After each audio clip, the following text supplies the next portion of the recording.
pressure on some frontline Democrats to support it, even though Democratic leadership has said it's great voting cuts. I'm just curious what you think that vote will look like later today.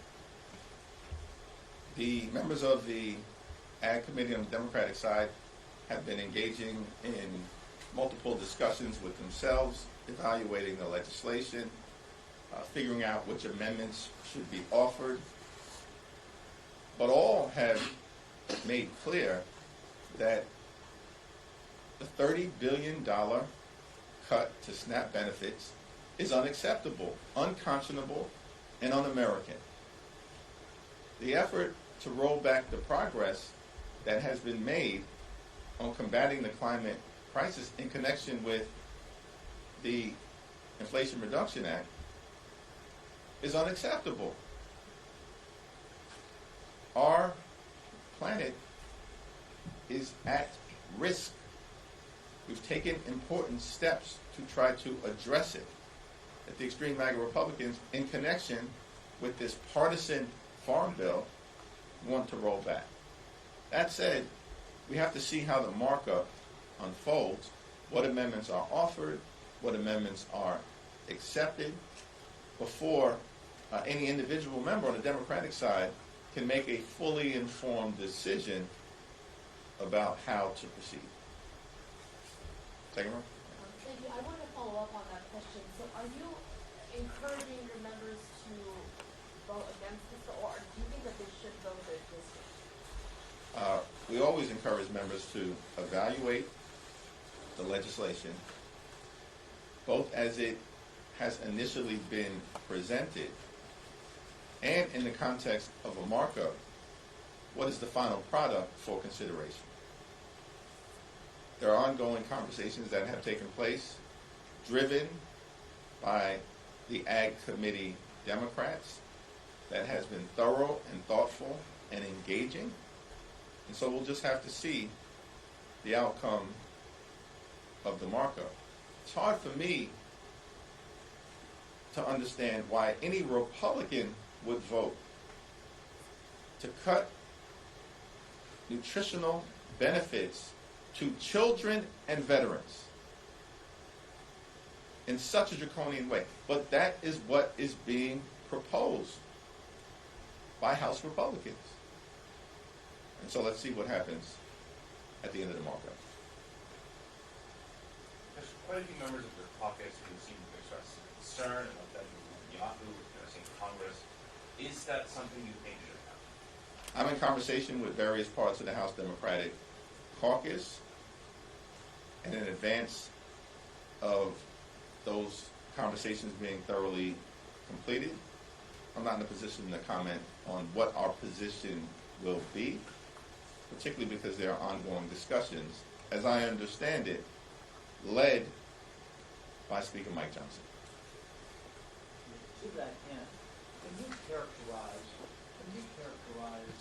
the divide inside the caucus, the consternation of it? Some are like, he's a world leader, he shouldn't be allowed to come speak.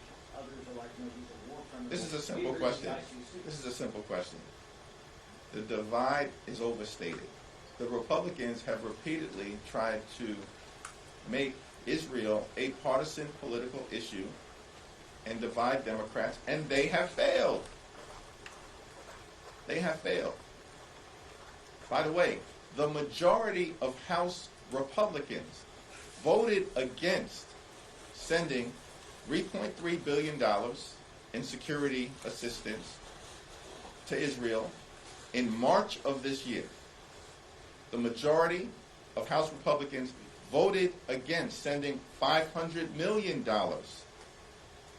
in assistance to Israel for defensive systems, including, but not limited to, Iron Dome, Arrow, and David Sling. That's the Republican position. In connection with that same legislation, the overwhelming majority of Democrats voted to support Israel's security needs. Republicans are spinning the block,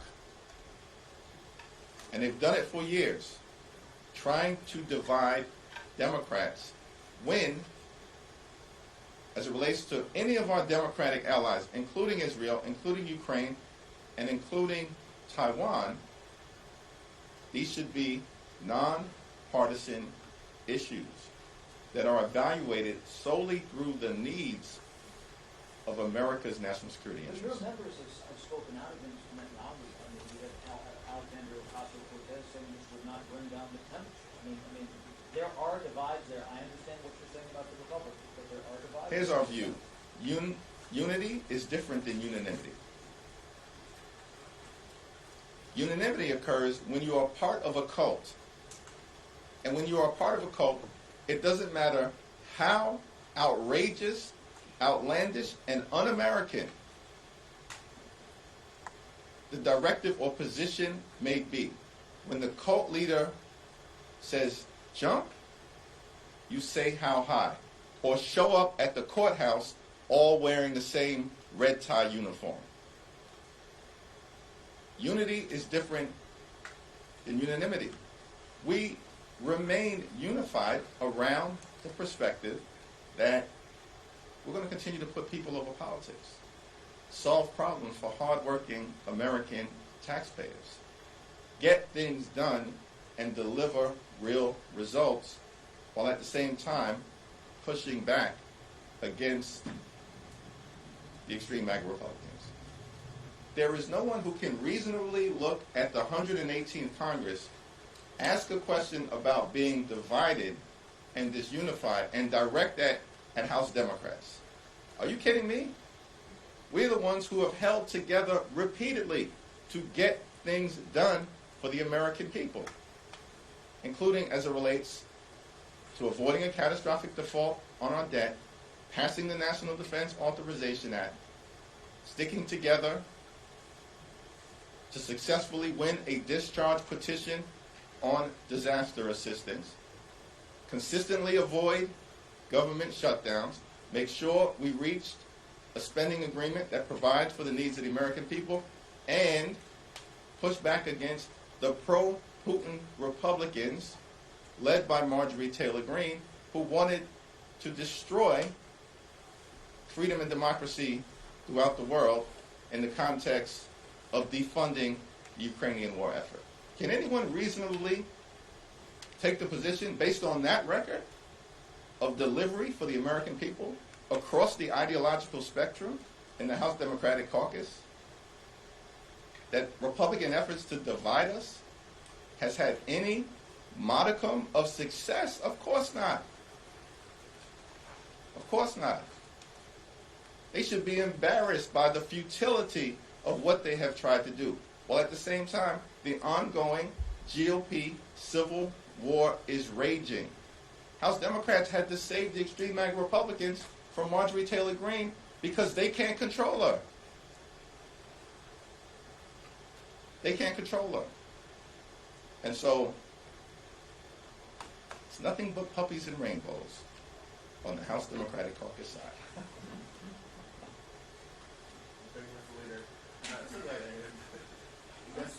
Yesterday was the first oversight hearing since last week's spectacle with Congresswoman Crockett and AOC and Marjorie Taylor Greene. I wanted to get your thoughts on that particular hearing, and I also wanted to get your thoughts on the fact that Congresswoman Crockett has since trademarked the phrase used against Marjorie Taylor Greene and is selling merchandise. Do you think that that's an appropriate way to use what happened in last week's hearing? Well, I have no comment on that one way or the other because, as I understand it, that's taking place on the non-governmental campaign side, and Congresswoman Crockett is certainly in a position to make decisions as to what is the best way for her to conduct her campaign activity. Marjorie Taylor Greene is a pro-Putin, propaganda-spewing performance artist. She has no desire to get things done for the American people in the United States Congress. And the Republicans have no capacity to get her under control. And so the events of last week speak for themselves. Our conduct this Congress as House Democrats, consistently finding bipartisan consensus to save Republicans from themselves in order to deliver real results for the American people also speaks for itself. Speaking of Ukraine,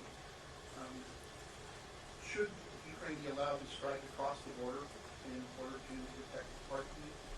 And on a procedural note, why did you guys challenge the taking down of the word from the governor yesterday? It's my understanding that was a decision that was made on the floor. I wasn't there at the time, but the whole episode highlights the fundamental question that runs through the 118th Congress. Are we going to choose the Constitution or the cult? The Constitution or the cult? We believe that our job is to champion the Constitution, defend democracy, and eradicate extremism. Apparently, there are people on the other side of the aisle who want to try to silence Jim McGovern because he waxes the floor with them every time he speaks.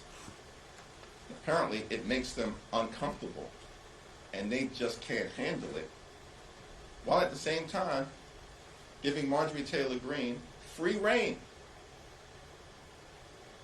to conduct her outrageous behavior. This is what we're dealing with. Constitution or the cult. And heartbeat. So with respect to the Ukrainian war effort, I think that these are ongoing conversations between the Biden administration and the Ukrainian defense apparatus. I am of the view that we need to be as aggressively supportive as possible in ensuring that Ukraine can be successful in pushing back against Russian aggression for the good of the Ukrainian people, for the good of our allies in Europe, and for the good of the free world. In terms of the specifics, that is something to be worked out at the moment between the Ukrainian government and the Biden administration, which has done an incredible job to date in supporting our democratic allies in Ukraine who have fought bravely against all odds. And we cannot rest until victory has been won. Thank you. Has Speaker Johnson approached you about a bipartisan path forward on a response to the ICC? And if so, what have those conversations looked like so far? And Speaker Johnson and myself have not had that conversation, but there are ongoing discussions, as I understand it, between Chairman McCall and Ranking Member Gregory Meeks. And the objective is to try to reach bipartisan consensus with respect to the International Criminal Court. Trump is in the Bronx this evening. You spoke earlier about about getting things done, Democrats getting things done. I'm just curious why you believe then that some of the polling suggests that Black Americans, Latino Americans, their support for Biden is lagging compared to what Well, it's going to be important for the Biden administration and Democrats in the House and the Senate to continue to make the case to communities of color specifically, but to all parts of America certainly, that the Biden track record has produced real results that have made a difference in the lives of the American people, including but not limited to saving the economy from a once-in-a-century pandemic,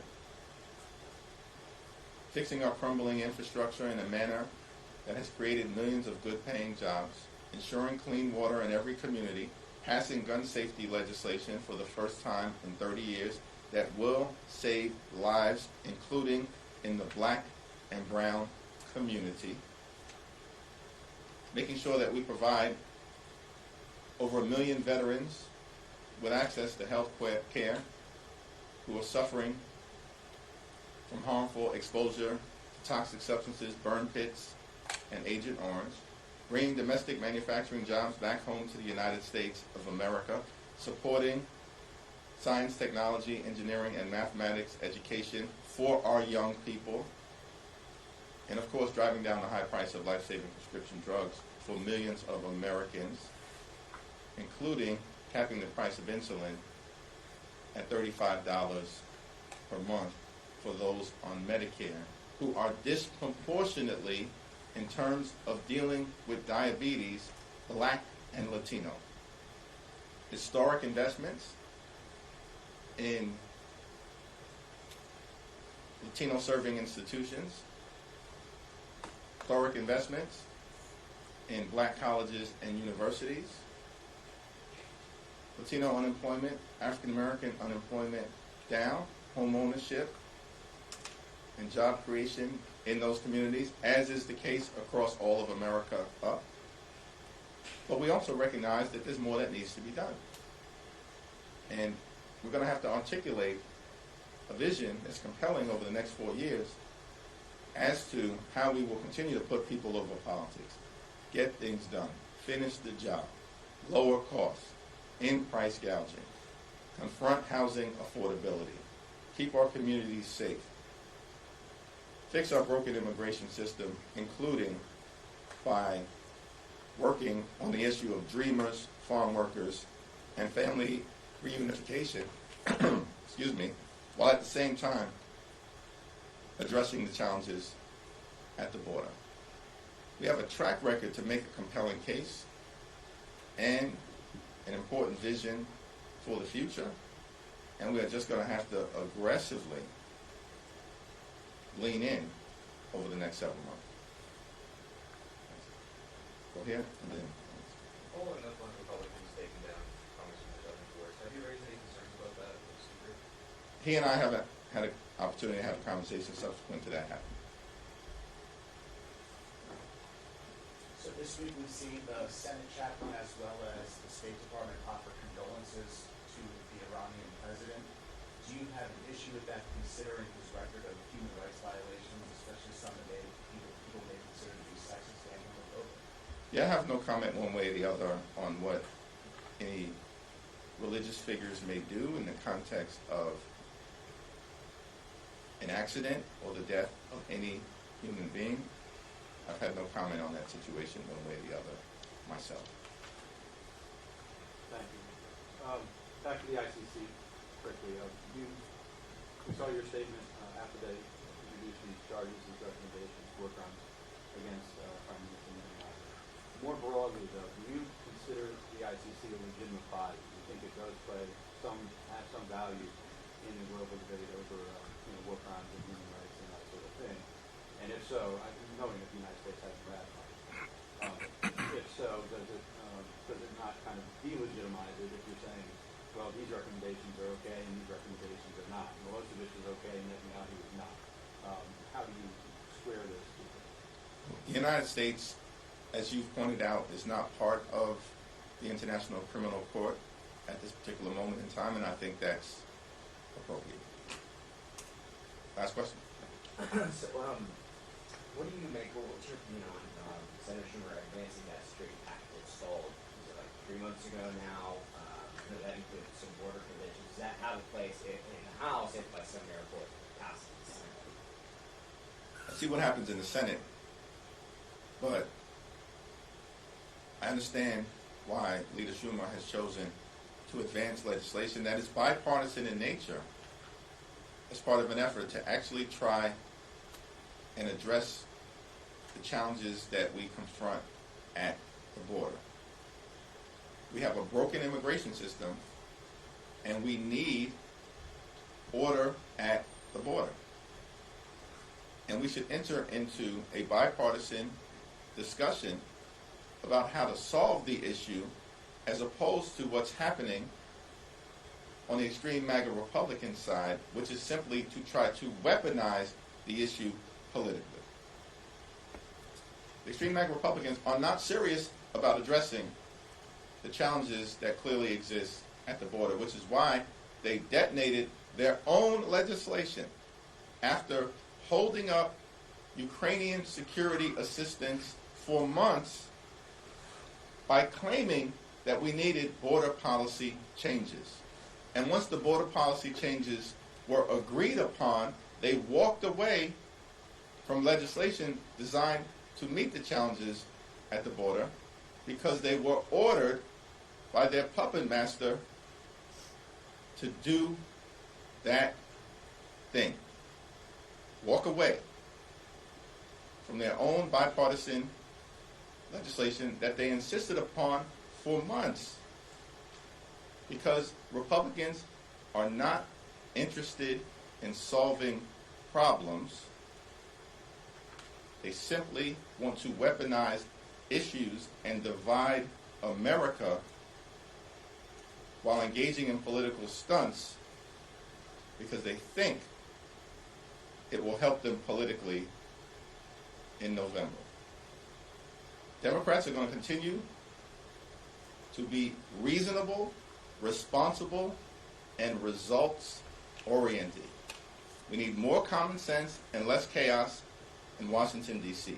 Unfortunately, the Republicans appear as though they want to continue to lean in to chaos, dysfunction, and extremism. And if that keeps up, I think they will pay a price in November. Thank you. Thank you. Just scaring him, I was like, oh. I had promised never to do a Nancy Pelosi and stop and turn. You're making it very difficult.